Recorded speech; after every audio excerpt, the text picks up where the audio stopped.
ऋष्यमुख पर्वताचा सगळा परिसर बघत असताना रामाला सीतेचं वारंवार स्मरण होत होतं आणि प्रभू रामचंद्र पुन्हा पुन्हा शोक करत होते. आपल्याला असा प्रश्न पडतो की एवढा मोठा विष्णू अवतार असा शोक करत रडू कसा शकतो?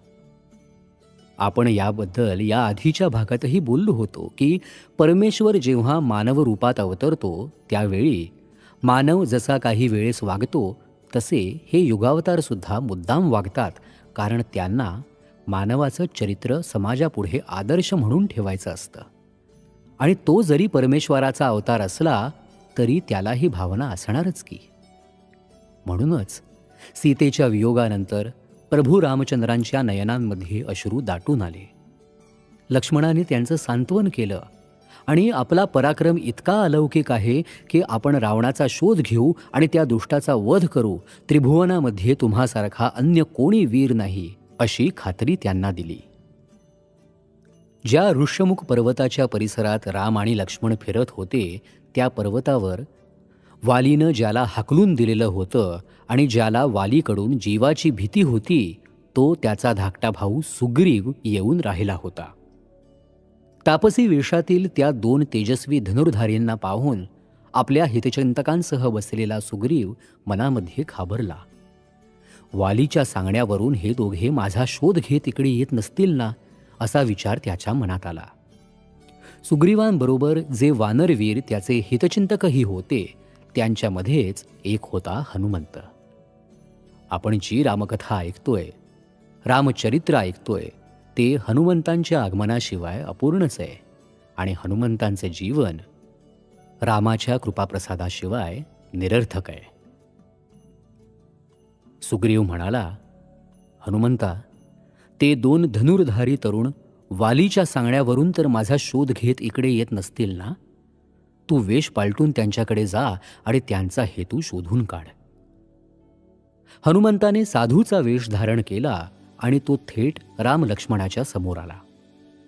श्रीरामांचं जवळून दर्शन होताच जणू काही आपलं आराध्य दैवतच आपल्याला भेटलंय असा भाव त्याच्या मनात उत्पन्न झाला.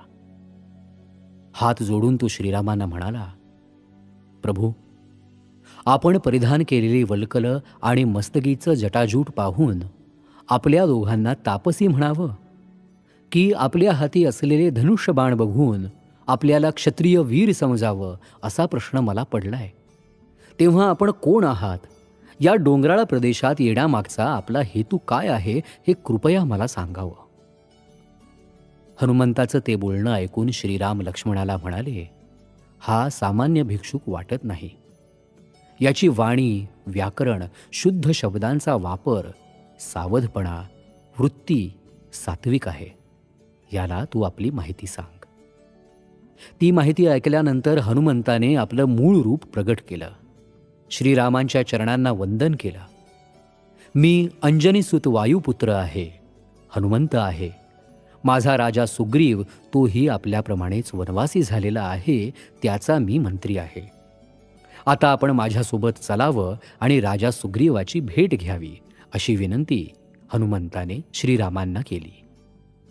हनुमंताने प्रचंड रूप धारण केलं आणि ते राम लक्ष्मणांना आपल्या खांद्यांवर बसवून पर्वताकडे निघाले. पर्वतावर पोहोचल्यावर हनुमान सुग्रीवाकडे गेला आणि त्यांनी रामांच्या मैत्रीपूर्ण हेतूबद्दल माहिती सांगितली. हे ऐकून समाधान झालेल्या सुग्रीवाने राम लक्ष्मण यांची भेट घेतली, मैत्रीचा हात पुढे केला. रामांनीही आनंदाने आपला हात मैत्रीसाठी पुढे केला. हनुमंताने राम आणि सुग्रीव यांच्यामध्ये पवित्र अग्नी प्रदीप्त केला आणि त्याच्या साक्षीने एकमेकांची मैत्री मान्य केली, म्हणजेच एकमेकांना मदत करण्याचंही मान्य केलं. सुग्रीव म्हणाला, रामा, आकाश मार्गाने एका स्त्रीला एक राक्षस घेऊन जाताना आम्ही पाहिलं आहे आणि तिने काही दागिने या ऋषमुख पर्वतावर टाकले, ते आम्ही गोळा केले.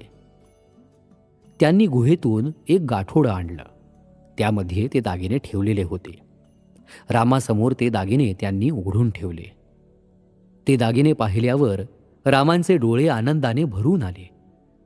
त्यांनी लक्ष्मणाला विचारलं, पाहिलंस का, माझ्या जानकीच्या या सगळ्या खुणा आहेत. हा तिचा शेला, तिचे बाजूबंद, ही तिची कर्णकुंडलं. हे ऐकल्यावर लक्ष्मणाने रामाला वंदन केलं आणि म्हणाला, बंधू, वहिनींची कर्णकुंडलं, बाजूबंद मला माहीत नाहीत, पण त्यांच्या पायातली ही नूपुरं म्हणजेच पैंजण मी बरोबर ओळखले, कारण रोज सकाळी मी त्यांना वंदन करत होतो.